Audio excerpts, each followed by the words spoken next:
Welcome to the Daytona International Speedway on this 4th of July weekend, as tonight we're just about ready for this year's running of the Pepsi Showdown. On this beautiful night here in Daytona Beach, 24 of the best drivers have come to rock and roll in a race that's sure to be crazy and unpredictable. But before we get started, let's take a look at our starting lineup in Prairie Ceremonies. So on the pole is the 2 of Trey Smith, and next to him the 01 of Jordan Stout. Row 2, Nathan Orman and Braden Carruthers. Row 3, Random J in the 48 and Jamie Stanworth Jr. Row 4, the 21 of Roberto Crown and the 44 of Owen Miles. Row 5, Matthew Burnett and Nathan Baird. Row 6, Richard Herman and Xavier Brown. Row 7, Noah Clifton in the 17, and last year's runner-up in the showdown, Jason Albert in the 29. Row 8, Lipsy in the 6 and the 1 of Hoodlum. Row 9, Brad Ream in 86 and the 20 of Brendan Beal. Row 10, Caleb Rose and Ross Picarola. Row 11, Mark Hamilton in the 88 car and Ryan Wilson in the 18. Final row 12, Nathan Stapleton, the 25, and the 49 of Johnny Hernandez. And now it's time for a prayer ceremony starting with our national anthem.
And now it is time for the starting command here in the World Center of Racing.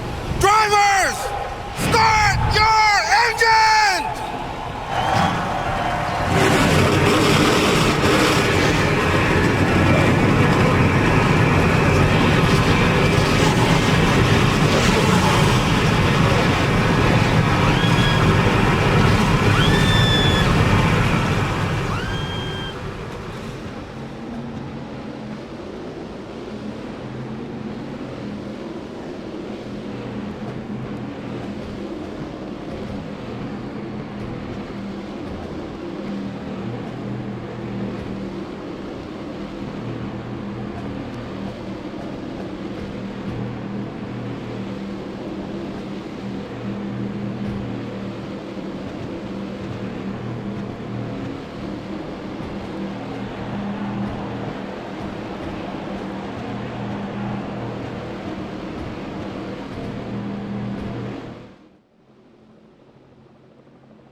Let's take a look at tonight's track fact sponsored by Pepsi.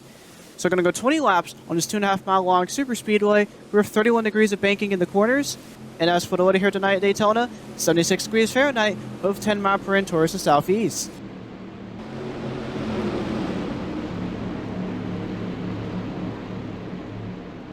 So of course, much like last year's Pepsi Showdown, I just want to say a quick shout out and thank you to everyone for signing up and participating here this year. We had everyone from familiar faces to brand new faces racing in their first ever Random J race. But without further ado, it's time to sit back and relax as our second Pepsi Showdown is about to be underway as the pace car comes down pit road. And as the crowd's on their feet, Trey Smith and Jordan Stout will lead the field to green here in the Pepsi Showdown.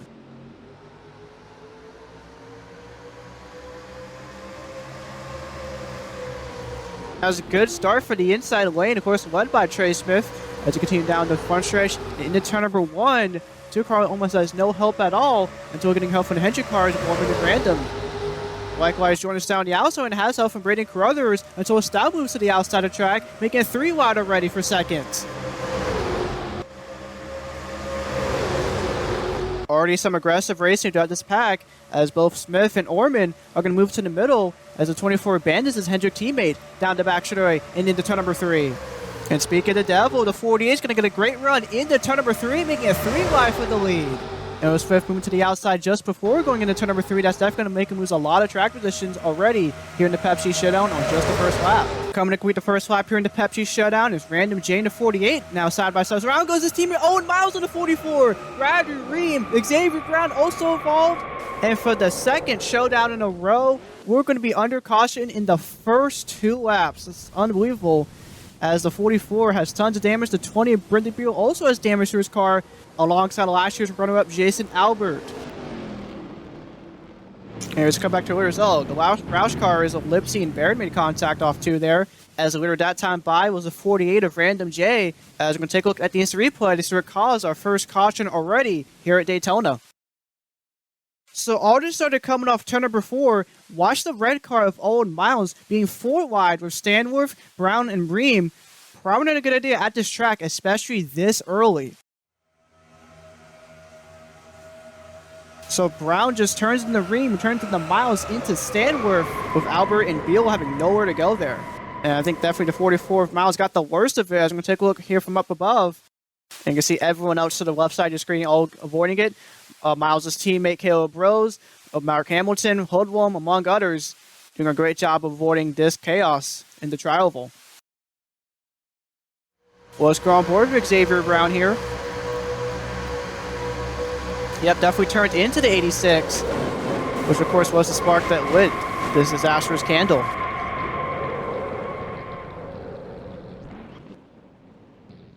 We're on board with the 1 of Hoodlum, as we'll see how he was able to avoid this despite this happening right in front of him. Wow, good job there for Hoodlum for missing that. Didn't really have to move down the track, he just stayed on the inside. Meanwhile, much like last year's showdown, we got cars down pit road on lap number 2. And you can see the Hendrick cars of Random and Orman in, as well as the Crown, Burnett, Smith, among others. You also saw the Roush teammates of Baird and Lipsy also coming in, but one Roush car that did not come in is the 17 of Noah Clifton. Others staying out included 2 Everham cars of Herman and Carruthers alongside Stout, Hamilton, and Wilson. And as for the rest of the field, they're all down pit road, including the damage cars. Obviously, the 10-tier damages are packing up for the night. And it appears that some drivers have varying strategies, some taking 2 tires with the Hendrick cars, but others are doing gas only, including the 21 of Crown, as Smith going to win the race off pit road, followed by Crown, Baird, and the 6th of Lipsy. And you can see how much ground both the 24 and 48 lost there alongside the 8 car. But regardless, it's going to be pretty interesting to see which strategy will come out on top. They're already under caution here in the Pepsi Showdown at Daytona. We'll be right back for you guys after this.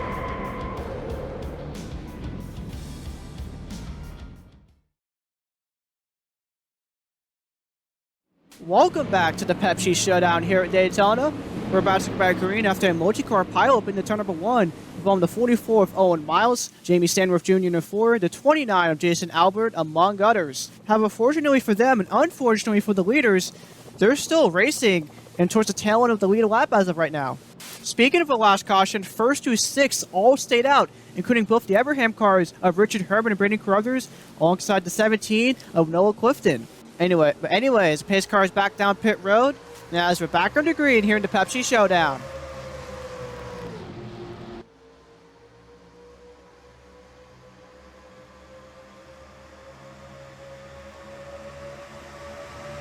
Now, of course, it does take a little bit for these drivers to get back in the pack after a restart, these single file restarts. But at the same time, a single file situation is definitely the safest option if you want to avoid causing a wreck like we had just now.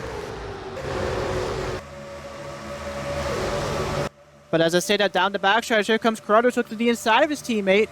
And just tries to get help from Hamilton going into turn number 3 as Herman's going to come down to block his teammate. If Herman was maybe a second or 2 later on that, Carruthers probably would have been side by side.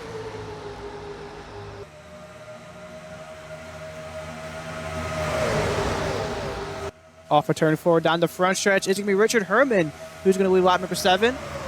So far, the 19 is one of the most laps here tonight, albeit most of them coming from a previous caution. As you can see, some narrow drivers trying to catch up here. Matt from Net just about caught up with the pack. That's with a 5 of Rose and the 1 of Football. They're definitely ways away from these lead group of drivers. While the damage cars are Bradford Ream, Brendan Beal, Jason Albert, and especially Owen Miles are way off the pace alongside the 4 of Stanworth and the 12 of Brown. Meanwhile, back to the main pack. I love how I mentioned single file racing as a decent alternative, but no, we're through ride once again into turn number 3. Through ride again for second behind the leader. Simultaneously, Cruthers will take the lead away from his teammate as he will be stuck on the outside alongside Clifton in the 17. All for 4, Cruthers stays on the inside while Smith moves to the middle block, the 88 car as it comes to lap number 7 this time by. Off the trial, going into turn number 1, Cruthers will go back to the middle, but that still has no help. But immediately goes back to the inside, going into turn number 1, right in front of the 21 of Crown. Trey Smith also moved down to the middle, as he'll get picked up by the 01 of Stout, as the inside continues to get good runs through these corners. Down to back shoulder, Cruthers will move to the outside in front of Smith, while Crown's going to move in front of the fellow forward of Lipsy, as Barry's going to stay on the inside of the lane, making it 3 wide for the lead once again. Stout nearly got in the wall that time by. He's made contact with Hamilton a little bit going into turn number 3 that time by. As it fields once again in a 3x3 formation off of turn number 4 this time by. And come to complete lap number 8 is going to be Nathan Baird, who's going to lead here at Daytona, as we're inching closer and closer to the halfway point here in the Pepsi Showdown. And the 1 this time, Baird's going to move to the middle in front of his Roush teammate, leaving the door open for the Hendrick cars of Orman and Random, as they'll get good runs in the inside lane, as the 24 will clear to 16, going into turn number 2 this time by. Orman's going to move to the outside off turn number 2 in front of the 16, leaving the 48 on the inside before he moves to the outside in front of Ryan Wilson, leaving Brenner on the inside. Those will take advantage of that fact going into turn number 3 as they're through ride once again for the lead. Undercut car in the wall is Trey Smith in the 2 car. Now, I'm not really sure if he made contact with Jordan Stout or not, as he remains in the wall going into turn number 4 as he was 3 wide with the 88 and 01. As though Caleb Rose and Clifton make contact and go off the track. They save it, going to come back onto the field. Oh my goodness, causing the big wreck here in the front stretch. No, my goodness. The 16 of Baird, Crown up against the fence in the 21. The 10 of Microla, pretty much over half the field here as we're under caution again here in the Pepsi Showdown. I have no idea what the hell the 5 and 17 were thinking there. They should have went on pit road, and I just don't know. Meanwhile, it cuts to very few drivers who were in front of that, led by Matt Burnett in the 8 and the 49 of Johnny Hernandez. The 6 of Lipsy, the 48 of Random J, and the 24 Nathan Orman with some of the other drivers who were in front of this wreck. And we'll check off the 4. Rand's going to tuck in behind his teammate once again and come to the start-finish line as Burnett's going to lead the halfway point. Some of the other cars were able to immediately escape that. The 88 of Mark Hamilton, the 01 of Jordan Stout, as, yeah, that was something, to say the least. But we're going to take a look at the instant replay and see what caused all of this. Starting with Trey Smith being in the wall in the turn 3 and 4. I guess he just got forced up there, ran out of room. And not only cave damage to the 2 car, but also slowed down both the 88 and the 01, but actually ended up being a blessing in disguise. And now for the big wreck. This is, again, yet another case of people going 4 wide at a place that can't support 4 wide. Looks like Rose and Clifton ran out of room, went down to the apron, did a good job of saving it here. And instead of being a sensible person just coming down pit road, they instead come back on the track in front of the entire field. And my God, both the 10 and the 21 up against the catch fence. And just what a violent wreck. We're on board with Clifton here. And yeah, Clifton was literally on that yellow line, just again going to showing that this track cannot support 4 wide in any capacity at all. And eventually, the 2 made contact, sending both those cars below the apron and into the grass before coming back onto the track in front of the entire field. Just man, oh man. Let's go on board for Oscar Corolla.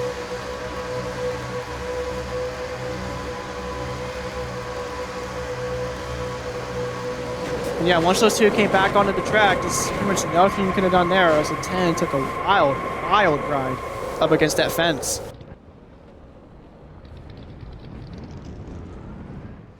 And finally, we're on board with the back bumper of the 24. And yeah, just, my God, what a violent wreck.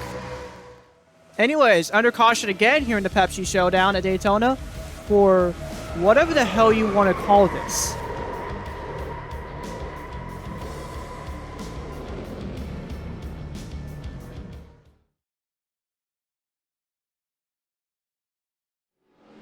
Welcome back to the Pepsi Showdown here at Daytona. We're about to go back green after two knuckleheads decided to go 4 wide off turn number 4 and come back onto the track in front of the entire field, sending well over half the running order, spinning and flipping. And in the case of Ross McBarilla, Roberto Crown and Brandon Carruthers, they're done to the and in the case of Ross McBarilla, Roberto Crown and Brandon Carruthers to the garage and done for the night. Anyways, currently your top 3 is the 8 car Matthew Burnett, Johnny Hernandez in the 49, and the 6 of Lipsy. And here we go, back under green here in Daytona, only 6 laps to go here in the Pepsi Showdown.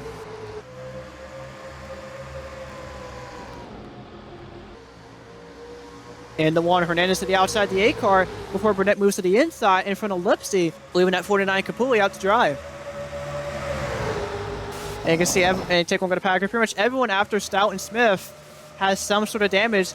Jason Albert, of course, involved in our first caution, while everybody else behind him was involved in a previous wreck that happened just now, Nathan Bear in the 16, the 1 of Hood among others, as they want to salvage at least some sort of finish before it's all said and done here tonight.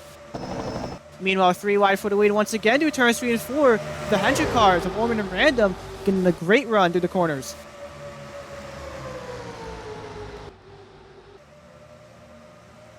Off before Orman's going to clear Lipsy and come to lead lap number 16, and we 5 laps to go here in the Pepsi Showdown.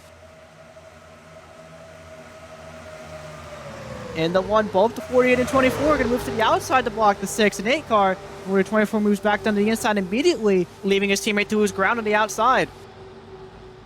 Meanwhile, Hamilton and now Hernandez are going to be the outside, alongside the 2 and 01 as they come off turn number 2 once again. All for 2, Orman out to the outside in front of the 48, as Hamilton moves to the middle, with Hernandez staying on the inside as once again 3 wide for the lead.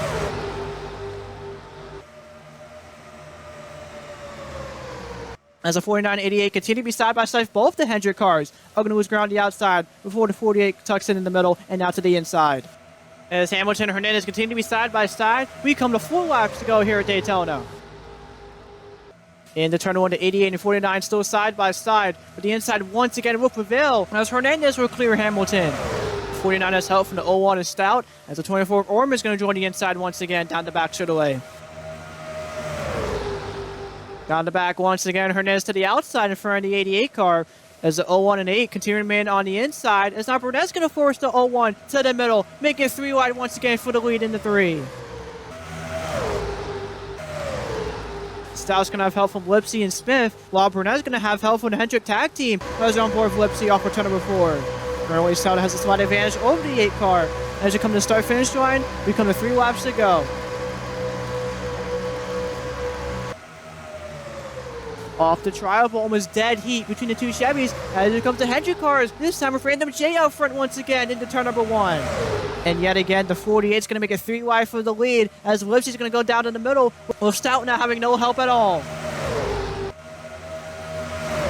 Down the back straight, Burnett remains side by side with the 48 as both him and the 24 move to the middle. The only cars left on the inside with the 2 and 88 before they immediately move back down to the inside into turn number 3. And yeah, working with your teammate or just finding a drafting buddy in general has always been an essential part of super speedway racing, and both Random and Orman have done a great job of showcasing that. But unfortunately, there can only be one winner, and we're going to find out who that's going to be shortly as we come to 2 laps to go. Now the question is, will Orman stay loyal, or will he go for himself and try to do just that, as he'll be side by side with the 48 into turn number 1. Random now forced to the outside as he continues to be side by side with the 24, going into turn number 2 this time by.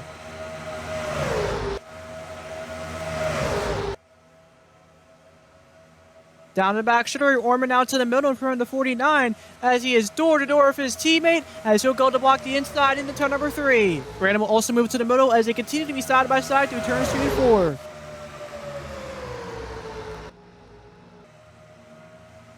Off before Orman still have the slight advantage over Random as he continues down the front stretch and come to the white flag. 1 lap to go here at Daytona.